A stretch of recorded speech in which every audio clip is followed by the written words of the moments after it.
আপনারা সবাই জানেন যে আমি নাচের মেয়ে। আমার কিছু অডিয়েন্সরা হয়তো জানে না, একটু কনফিউজ হয়ে যায়। আমি আসলে ছোটোবেলা থেকে নাচ করি, আমার নাচ থেকেই মিডিয়াতে আসা।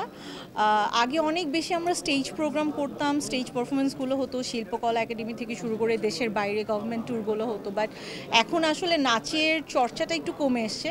বাট যেহেতু ডিসেম্বর মাস, ডিসেম্বর থেকে আবারও অনেক নাচ, অনেক ফেস্টিভ পূর্ণ একটা মাস, তো এই মাসে হচ্ছে কি অনেক আমাদের নাচের পারফরমেন্স হচ্ছে। আর আমি টুকটাক করে ট্রাই করি, যেহেতু মানুষরা আমার নাচটা পছন্দ করে, আমার হঠাৎ করেই মাথায় আসলো যে আমি টুকটুক করে কন্টেন্ট করে একটু আপলোড করি, সো পিপল ক্যান নো যে অ্যাকচুয়ালি আমি ডান্সার মেয়ে। এটাই।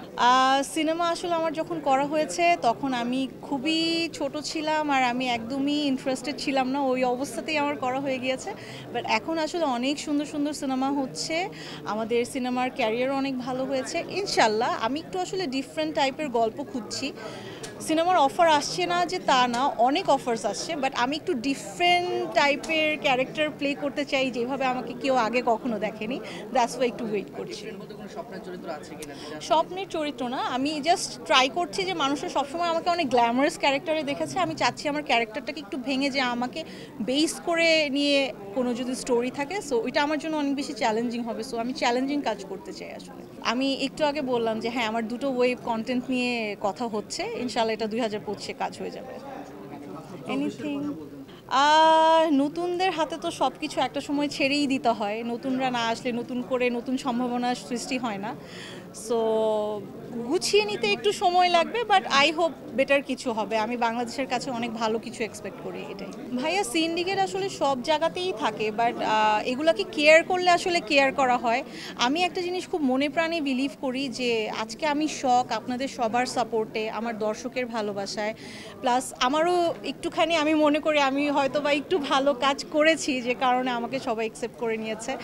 আমি যেটা বিলিভ করি যে সিন্ডিকেটের মধ্যেও কারো যদি মনে হয় যে না, আমার শখকে লাগবে, শখ আমার এই ক্যারেক্টারটার জন্য পারফেক্ট, ওগুলো আসলে কিছু ম্যাটার করে না। আর সিন্ডিকেট তো খুব অল্প সময়ের জন্য, সিন্ডিকেট করে কতদিন আসলে মিডিয়াতে কাজ করা যায়।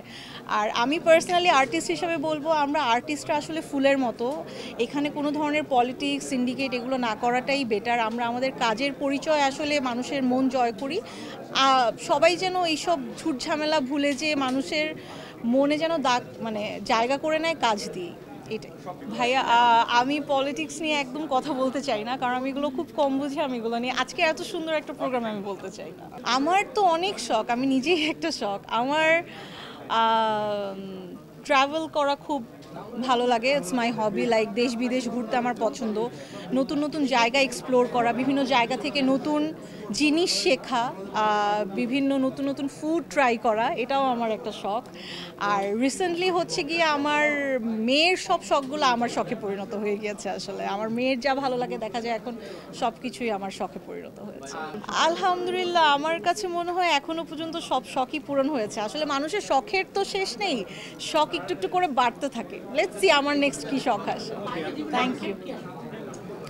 আক্ষেপ নেই ভাইয়া, আমার কাছে মনে হয় প্রত্যেকটা মানুষ আসলে চড়াই উতরাই পার করে, অ্যান্ড প্রত্যেকটা চড়াই উতরাই থেকে মানুষ কিছু না কিছু শিখে। আমি আসলে এমন টাইপের মেয়ে যে কখনো থাকে না, কি বলে এটাকে, নিরাশ হয়ে পড়ি না। আমার কাছে মনে হয় যে লাইফের প্রত্যেকটা জার্নিতেই আপস অ্যান্ড ডাউনস থাকবে। আপস থেকে আমরা যেরকম সফলতা পাই, ডাউনস থেকেও আমরা বিভিন্ন নতুন কিছু শেখার জিনিস পাই আর কি। সো আমার কাছে আক্ষেপ বলে কিছু নেই। Thank you so much.